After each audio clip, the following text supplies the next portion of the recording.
안녕하십니까.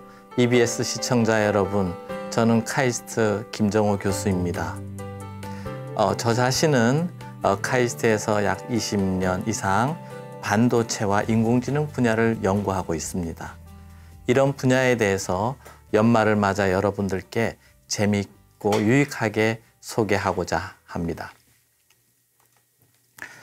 지금은 기술이 세상을 지배하고 있습니다. 기술 영역뿐만 아니라 경제, 사회, 산업, 정치 전반적으로 다 큰 영향을 받습니다. 특히 코로나 시대를 맞아서 그러한 현상은 더욱 심화될 것으로 봅니다. 제가 가끔 지하철을 탈 때 맞은편 앉은 승객들을 보면 10명이 있으면 8, 9명은 전부 스마트폰만 보고 있습니다. 전부 우리가 기술에 종속되어 가서 살아가고 있습니다. 거꾸로 10년 전에는 어땠을까 보면은 상상하지 못한 큰 변화를 맞고 있습니다. 우리 어렸을 때, 제가 학교 다닐 때는 학교에서 주판도 배웠습니다. 학원 다니면서. 그러다가 대학교 들어가서는 시험 문제를 볼 때 캘큘레이터라는 계산기를 사용했습니다. 이제 얼마 전에는 우리가 엑셀을 잘 사용했어요. 근데 앞으로 미래는 AI가 그런 계산을 다 해줄 것 같습니다. 20년, 30년 동안 거대한 변화가 있었는데 저는 그러한 변화의 속도가 앞으로 더 10배 이상 빨라질 것으로 봅니다. 그래서 여러분 시청자들께서 그러한 기술 변화를 잘 이해하고 있지 못하면 아마 개인의 생활뿐만 아니라 일자리, 경제 여러 가지 어려움을 겪게 될 것으로 생각합니다. 그러한 변화를 대표하는 단어가 4차 산업혁명이라고 부르기도 하고 디지털 트랜스포메이션이라고 부르기도 합니다. 이런 내용의 속성을 10번의 강의를 통해서 여러분들에게 소개하도록 하겠습니다. 제가 보통 학교에서 강의하면 어떤 패턴이 있습니다. 칠판이나 그 파워포인트 앞에서 강연하면 막 기술에 막 몰입합니다. 그 내용을 얼마나 정확하게 전달할까, 깊이 있게 전달할까. 아마 그러면 여러분들 시청자들 여기서 또 그렇게 강의하면 여러분 시청자들께서 다 딴 채널로 돌아갈 것 같습니다. 그래서 제가 최대한 쉽고 재미있게 설명해 보려고 합니다. 오늘 자석이 이렇게 배치된 것도 제가 연말을 맞아서 가족들하고 소파에 앉아서 커피 마시면서 재밌는 얘기하듯이 하려고 그러고요. 저희 집에 와이프나 딸이 보고 재미없다고 그만하라 그럴 강의가 되면 안 되겠다 싶어서 최소한 저희 이과 전공인가 아닌 문과를 전공하고 그런 우리 와이프도 끝까지 들어줄 강의가 되도록 해보겠습니다. 4차 산업혁명을 설명을 하는 방법은 여러 가지가 있습니다. 근데 그 중에 제가 한 가지 방법으로 두 단어로 표현해 보겠습니다. 초연결과 초지능. 많이 보통 쓰는 표현입니다. 그러니까 초연결이라는 건 뭐냐면 모든 사물과 인간을 다 연결하겠다는 겁니다.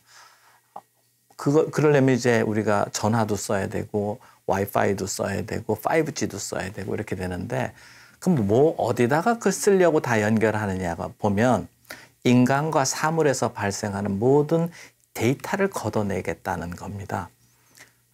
우리가 전화를 쓰지만 우리도 이득을 보지만 상대방 전화국이나 또 애플과 같은 플랫폼 기업들은 제가 구글과 같은 그런 플랫폼 기업은 제가 전화기를 쓰는 순간 많은 정보를 저로부터 갖고 갑니다. 그래서 초연결이라는 것 속에 숨어 있는 의도는 나한테로부터 인간으로부터 전 세계 모든 인간, 모든 동물, 모든 무생물까지 포함해서 전 우주의 데이터를 다 모아가겠다는 거대한 생각이 거기 깔려져 있습니다. 그러니까 아무도 그런 얘기는 안 하고 있죠. 제가 어떻게 알아챘습니다. 두 번째 단어는 뭐냐면 초지능입니다. 초지능은 뭐냐면 그 데이터 갖고 뭐 하겠느냐 하면 컴퓨터, 우리가 인공지능이라고 하는 얘기인데 그걸 잘 학습을 시켜서 우리 인간보다도 더 똑똑한 컴퓨터를 만들겠다는 겁니다. 그러면 그 컴퓨터가 전 세계 모든 인간의 생각, 뭐 습관, 감정을 다 알면 그건 바로 신이 된다는 뜻입니다. 그래서 초지능을 하겠다라는 거는 신이 되겠다는 뜻입니다. 누군가가 그거를 추진하고 있는 것 같습니다. 우리 개인은 거기서부터 소외되는 거죠. 예. 이 지금 약간 3분 동안 말씀드린 이 내용이 10강 전체를 흐르는 여러분들에게 드리는 메시지가 되겠습니다. 우리 정신 차리자. 똑바로 알자. 이거 잘 모르면 순식간에 우리 직업도 잃게 되고 어떤 거대한 컴퓨터 시스템의 노예가 될 수도 있다. 이런 생각이 듭니다. 그래서 초지능, 초연결 이 두 단어가 4차 산업혁명에 설명하는 방법인데 그건 이제 일반적으로 나온 거고 제가 세상에 등장시킨 새로운 설명 방법이 있습니다. 요즘 이게 많이 쓰이는 것 같더라고요. 자, 인체로 제가 4차 산업을 설명해 봤습니다. 우리 몸에 피가 흐르지 않습니까? 저는 이걸 빅데이터라고 봤습니다. 산소도 있고 영양분도 있고 그러니까 우리 지구 전체, 사회 전체를 흐르는 피와 같은 게 데이터라고 본 거고요. 그 데이터를 온몸에 펌프질해서 돌려야 되지 않습니까? 그 엔진을 저는 클라우드 컴퓨팅이라고 합니다. 클라우드 컴퓨팅에는 데이터 센터도 있고 엄청난 양의 컴퓨터가 있게 됩니다. 그게 이제 세상을 빅데이터를 돌리는 거죠. 그 다음에 AI를 저는 인체로 보면 뭐라고 생각하냐면 우리 두뇌라고 생각을 합니다. 그러면 손과 같은 거는 4차 산업혁명에서 어떻게 설명할까? 저는 이런 촉각 이런 거 이제 센서라고 보는 겁니다. 보통 IoT라는 말을 쓰는데 그 다음에 우리 인체 중에 다리에 해당하는 게 뭘까 보면 이렇게 우리 지능의 뇌의 명령을 받아서 움직이는 구조 이런 거를 전 자율주행 자동차, 드론, 로봇이라고 이렇게 보는 겁니다. 그런데 피 좀 흘리면 수혈하면 돼요. 그죠? 너무 흘려버리면 안 되지만 심장이 멎으면 뭐 응급 구조할 수도 있고 우리가 심폐소생술 같은 거 이렇게 하죠. 그죠? 그 다음에 뭐 마우스 투 마우스로 이제 숨을 쉬게도 하고 또 인공심장도 있습니다. 그런데 진짜 인간이 죽었느냐 여부는 뇌가 결정하는 거다. 그렇게 보면 인체 중에 제일 중요한 뇌에 해당하는 게 AI라고 보시면 되겠습니다. 그래서 제가 4차 산업혁명의 가장 중요한 부분이 인공지능이라고 보는 겁니다. 그래서 제가 인공지능이 중요하다. 인공지능 전문가 10만을 양성하자. 미국에 비해서 전문가가 100대 1밖에 안 된다. 뭐 그런 얘기가 바로 4차 산업혁명의 핵심이 인공지능이다. 이렇게 보고 그걸 여러분께 인체로 설명을 했습니다. 그래도 중요도를 보든 어떻게 하든 만약에 여러분이 이제 4차 산업혁명이 뭐냐고 하면 ABC라고 꼭 기억해 주십시오. A는 AI, B는 빅데이터, C는 클라우드 컴퓨팅. 그래서 제가 10강에 걸쳐서 전체를 보면 AI 한 3, 4번, 빅데이터 한 2번, 컴퓨팅에 대한 내용, 거기 컴퓨팅에 들어간 반도체 내용 이렇게 구성이 되어 있습니다. 그래서 여러분들에게 4차 산업혁명이 뭔지 그 핵심은 뭔지 어떠한 기술이 있고 왜 구글이나 아마존이 어떤 투자를 하고 기술 개발을 하고 왜 테슬라 주가가 오르는지 경제학자는 아니지만 기술에서 출발해서 사회 전체 산업을 보면서 여러분들께 설명드리도록 하겠습니다. 자, 그중에 제일 중요한 파트가 인공지능인데 제가 아마 2강, 3강, 4강 한 4번에 걸쳐서 인공지능을 말씀을 드릴 예정입니다. 인공지능은 뭐냐면 과거에는 인공지능을 어떻게 표현을 했냐면 사람의 뇌를 이해하려고 그랬어요. 이해하고 그걸 가지고 수학이나 컴퓨터 프로그램으로 구현하는 거예요. 그래서 과거의 인공지능은 뇌를 이해해야 했어요. 그래서 사람의 뇌를 이해하는 분들이 인공지능을 많이 했어요. 근데 저는 어떠냐면 완전히 반도체 컴퓨터 하던 사람이거든요. 그런데 인공지능 한다고 하는 거는 무슨 뜻이냐면 요즘의 인공지능은 기계학습이라고 하는 건데 머신러닝이라고 하는데 이거는 뇌를 이해하지 못하고 이해하려고 하지도 않아요. 그냥 데이터로 계속 트레이닝만 시키는 거예요. 왜 그런지도 몰라요. 이세돌하고 알파고하고 바둑을 두는데 계속 둘이 승부를 시키고 나중에 인간과까지 승부가 안 되니까 컴퓨터끼리 하잖아요. 근데 그 트레이닝 받은 컴퓨터가 사람보다도 잘 둬요. 근데 이유는 몰라요. 그냥 기본만 계속 보여주는 거예요. 그러니까 과거하고 다른 머신러닝 입장에서는 데이터가 중요하고 컴퓨터가 중요해지는 게 된 거예요. 그래서 아까 제가 4차 산업혁명도 ABC라고 했는데 그 머신러닝은 뭐냐? 사람의 뇌에서 아이디어는 갖고 왔어요. 그래서 입력이 들어가면 우리 눈에 이제 사진이 들어가잖아요. 근데 인공지능은 이 사진도 디지털 데이터예요. 그러니까 다르게 얘기하면 그걸 우리가 벡터라고 그러는데 그걸 넣어주면 그 컴퓨터 프로그램 상에서 신경세포 하나하나는 메모리 셀인데 신호가 이렇게 전파돼 가요. 그래서 최종적으로는 사진을 보여주면 호랑이냐 고양이냐 판별을 해줘요. 근데 중간중간 연결돼 가는 과정에서 연결선들이 그러니까 신경세포를 이제 컴퓨터 프로그램으로 표현하는데 서로 연결돼 가는데 그때 연결선들이 100만 단위, 조 단위가 있어요. 엄청 앞으로 10조, 100조도 될 것 같아요. 근데 그게 연결될 때 가중치 곱하기를 해요. 10을 곱하느냐, 1을 곱하느냐. 이런 과정을 수없이 거치는데 결국 인공지능은 수많은 인공지능 네트워크가 있는데 입력이 들어가면 아웃풋이 나오는데 그 연결망들의 가중치를 정해가는 과정을 학습이라고 하는데 이유는 모르지만 많은 사진을 보여주고 계속 고양인지 호랑인지 수백만 장 가르쳐주고 나면 그 네트워크가 어떤 숫자로 수렴을 하게 돼요. 그러고 났더니 인간보다 더 잘 판별하더라. 이런 내용이에요. 그래서 인공지능은 어떻게 보면 컴퓨터 프로그램인데 그 안은 몰라요. 근데 입력 벡터가 들어가면 아웃풋 벡터가 나와요.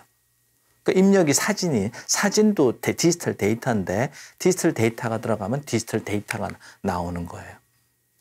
이런 인공지능을 우리가 최근에 얘기하는 인공지능 중에서 기계학습이라고 얘기하고 아까 제가 연결망이 쭉 있다고 그랬잖아요. 층을 가는데 200층 이상 깊어질수록 똑똑해지더라 이거예요. 그래서 깊어진다 그래서 딥러닝이라고 이렇게 얘기를 합니다.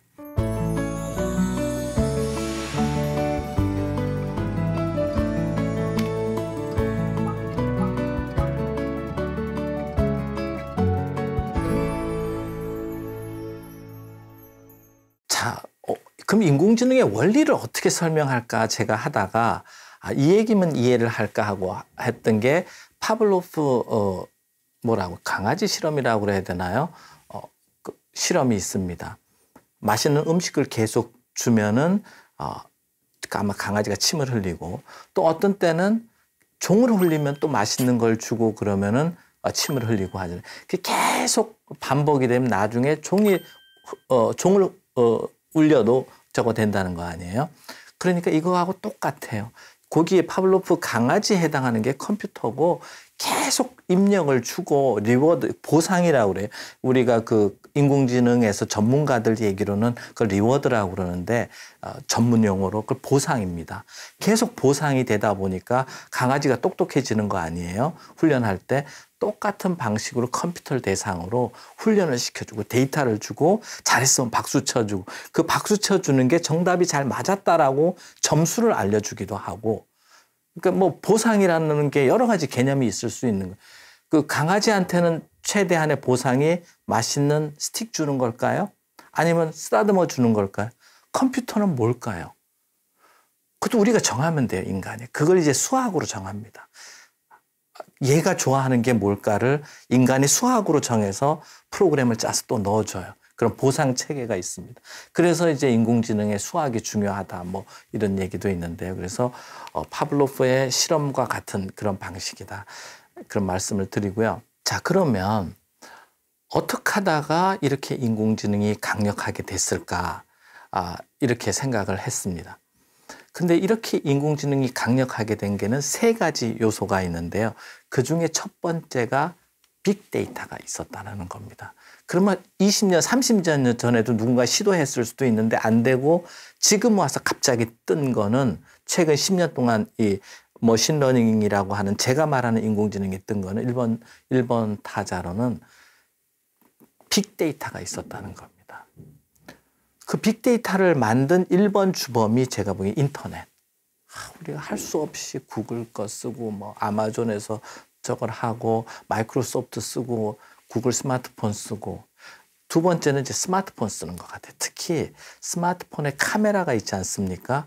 그게 데이터를 엄청 왜냐하면 이 이미지만큼 데이터량과 정확성이 높은 게 없어요.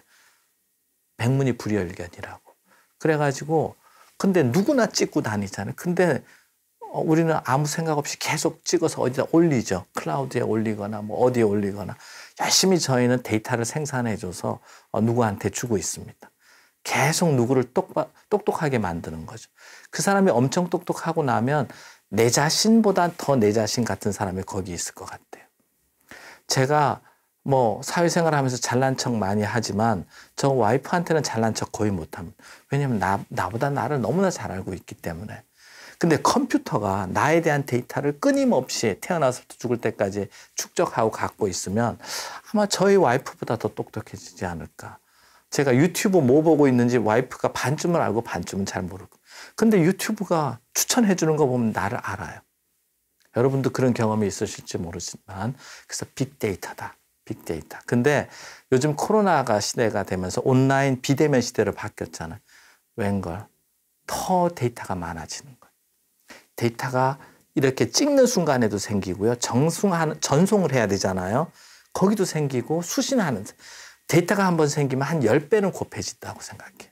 근데 저는 코로나가 어떤 이유에서인지 이 세상에 왔고 우리가 자연을 무시해서 왔겠지만은 그 때문에 데이터가 너무 많아지는 거예요.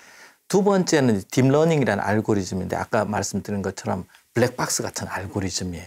근데 알고리즘 자체는 생각해보면 우리 학생들도 6개월 만이면 해내더라고요. 그래서 엄청 어려운 거는 아니에요. 근데 잘하려면 또 어려워요. 뭐든지 다 그렇지 않습니까? 어디까지는 쉽지만 진짜 그렇긴 한데 어쨌든 아까 얘기한 것처럼 딥러닝이라는 다르게 얘기하면 머신러닝이라는 데이터로 학습시키는 그런 알고리즘. 그게 이제 두 번째 요소고 세 번째 요소는 컴퓨터가 너무 강력해진 겁니다. 컴퓨터가 엄청 빠른 속도로 계산해야 되고 그렇습니다. 그러니까 인공지능으로 세계를 누군가 지배하고 싶다 이러면 컴퓨팅 파워가 필요한 겁니다. 딥러닝 알고리즘은 과학자, 인공지능 과학자 1000명, 10,000명 막 몇 억씩 주고 끌어다 모으고 빅데이터는 어쩔 수 없이 우리가 그거 쓰게 해서 다 끌어다 모으면 되는데 이제 컴퓨터가 필요하잖아요.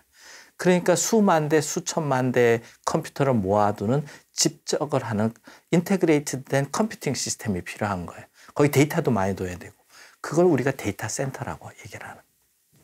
이렇게 컴퓨터가 힘이 강력해질 필요가 있습니다. 근데 그 안에 들어가 보면 CPU라는 프로세서가 있고 주로 인텔이 만들죠. 그다음에 엔비디아가 만드는 GPU가 있습니다. 그런데 이제 인공지능 계산에는 GPU가 더 필요한 이유를 아마 추후 또 제가 말씀을 드리고 근데 거기 데이터를 많이 모아야 되거든요. 그러니까 메모리 반도체가 많이 필요하고 그래서 SK하이닉스나 삼성전자가 많은 산업의 수요가 있게 됩니다. 자, 그런데 이렇게 데이터가 증가를 하는데 제가 생각을 해봤어요. 인공지능이 똑똑해지는 거는 데이터인데 그 여러분께 놀라운 사실을 알려드릴게요. 첫 번째 데이터를 모으는 방법은 사람으로부터 걷어가는 거잖아요. 그게 충분하지 않은 거예요. 많은 또 투자가 필요하고 그러니까 컴퓨터 스스로 데이터를 만들어내기 시작했어요. 가상 환경에서. 인간을 이제 배제하기 시작하는 거예요. 자율주행 자동차에 인공지능을 개발한다고 하면 충돌 실험하면서 가르쳐 줄 수 없는 거 아니에요. 충돌하는 환경을 컴퓨터 안에서 만드는 거예요. 그래서 데이터조차도 이제 인간에게 종속되지 않는 그런 상황으로 가고 있습니다. 이 데이터가 언제 이렇게 커졌느라고 보면 제가 이제 대학교 다니던 80년대에는 PC가 등장했어요. 그 다음에 90년도에는 인터넷이 등장했어요. 그 다음에는 2000년대에는 스마트폰이 등장을 했고 최근에는 10년 전에는 유튜브가 데이터의 생산 장치가 됩니다. 최근에는 온라인 원격 경제 때문에 우리가 모든 회의, 방송 온라인으로 일어나면서 그래서 10년 후에는 어떻게 될까 보면 제 예측은 모든 사람의 인체 데이터까지 다 걷어 누군가 가질 것 같아요. 그런 데이터로 학습한 인공지능은 인간보다 월등히 똑똑해질 거다. 그런 시대를 저는 특이점 시대라고 그렇게 얘기를 합니다. 예, 그 시대가 아마 10년 내에 있지 않겠나 이렇게 생각을 합니다. 그럼 인공지능이 뭐 우리한테 어떤 가치가 있을까? 4차 산업혁명인데 첫 번째는 우리한테 시간과 노동과 자본과 에너지를 절약시켜줘요. 나보다 똑똑하니까 똑똑한 결정을 내릴 거 아니에요. 걔가 주식 투자하면 돈 벌 수밖에 없고 걔가 우리 자녀들 가외시키면 가외 선생님 대치동보다 더 좋을 수밖에 없고 그렇죠. 나는 일 안 해도 되고 그래서 인간한테 자유를 준다 이렇게 생각을 하게. 근데 그 자유를 갖고 있는 사람과 안 갖고 있는 사람의 큰 이제 격차가 생기는 거죠. 그걸 이제 AI 디바이드라고 얘기도 하고 4차 산업혁명 디바이드라고 얘기도 합니다. 근데 한편으로는 뭐냐? 우리가 일하고 싶어도 일할 수가 없는 상태가 될 수도 있다. 그래서 양 측면이 다 우리가 갖고 있습니다. 자, 그러면 산업으로 보면 구글이나 아마존이나 이런 회사들이 뭘 원하고 있느냐면 빅데이터 플랫폼을 만들려고 해요. 그게 인터넷 상거래 플랫폼이든 스마트폰이든 테슬라 같이 자율주행 자동차든 빅데이터를 다 모으려고 하고요. 거기다가 인공지능을 심으려고 그러는 거죠. 그 다음에 그거 갖고 뭐 하겠느냐? 인류를 위해서 봉사하느냐? 뭐 그럴 수도 있죠. 공익적으로. 근데 아마 뭐 물류라든가 그 다음에 뭐 범죄를 예방한다든가 군사적인 목적이라든가 아니면 헬스케어라든가 이런 데에서 전문 분야에 적용시키겠다는 거예요. 그래서 얻는 거는 뭐냐? 이윤을 남기겠다 이렇게 생각이 되겠습니다. 자, 보통 기업이 재고가 큰 비중을 차지하는데 비용 중에서 재고가 없는 회사를 만든다. 누가 뭘 원하는지 정확하게 알고 당일로 딱 전화하면 벌써 문 앞에 와 있다. 그러면 경쟁사가 살아남을 수가 없게 됩니다. 이런 구도가 앞으로 점점 더 심화될 수가 있다. 이런 말씀을 드리고 4차 산업혁명에 주도하고 있는 기업들은 이런 환경을 만들고 있지 않는가 이렇게 생각을 합니다. 구글이 자율주행 자동차 만들고 있거든요. 자동차 사업하려고 난 생각하고 있지 않아요. 그래서 우리가 아침에 출퇴근하면서 시간을 쓰잖아요. 거기서의 나의 모든 생체 데이터, 눈동자 데이터, 운전 습관 이런 데이터를 모두 갖고 가서 빅데이터 플랫폼으로 해서 그거 가지고 자동차를 팔 수도 있고 자동차 서비스를 할 수도 있고 광고 사업을 할 수도 있고 에너지 사업을 할 수도 있고 그렇다고 생각하고요. 아마존이 우리 집에다가 스피커 놓잖아요. 뭐 우리한테 음향기기 잘 만들어 주려고 그러겠어요? 그거 아니고 내가 말하는 거 다 들어가려고. 예. 저 속에 깊은 속에 나중에 제 강의에서 인공인간이라고 말씀드릴 텐데 나를 닮은 인간 하나 만들어두는 작업이 아닌가 생각합니다. 그래서 이런 거를 우리가 4차 산업혁명이라고 그러고요. 4차 산업혁명에 이런 제가 얘기한 것처럼 ABC를 갖고 있는 기업들이 애플, 구글, 마이크로소프트, 아마존, 페이스북 이런 회사들이 주가 총액 전 세계 탑5 회사들이다. 이런 얘기입니다. 주가가 그걸 표현하고 있는 겁니다. 이런 4차 산업혁명 속에서 우리 개인은 무엇을 어떻게 할 것인가. 이러한 여러분들한테 화두를 던지기 위해서 제가 이번 강의를 하는 겁니다. 자, 그런데 이번 강의의 마지막으로 이런 말씀을 드리겠습니다. 누군가 저에 대한 모든 데이터를 갖고 나의 미래를 예측하고 내 생각을 예측하면 그 사람들이 나의 미래도 예측할 수 있게 된다고 생각합니다. 그러면 어떻게 되느냐? 이제 주말에 교회를 가는 게 아니라 데이터 센터 가서 저에 대해서 어떻게 될까요? 우리 아들 시험에 붙을까요? 뭐 주식 투자 잘 될까요? 부동산 값 오를까요? 그래서 바로 ABC를 갖고 있는 그런 그룹이 신의 영역에 가게 된다. 근데 이제 그런 신의 영역에 가려면 엄청난 컴퓨터가 필요하거든요. 전기를 많이 써야 돼요. 그 옆에 발전소를 설치해야 되고 발전소가 있게 되면 열이 많이 나서 꼭 냉각수가 필요해서 강가에 설치하게 돼요.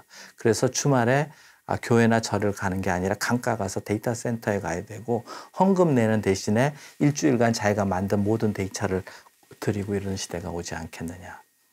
그래서 저는 한편으로 이렇게도 얘기합니다. 국가의 3요소는 뭘까?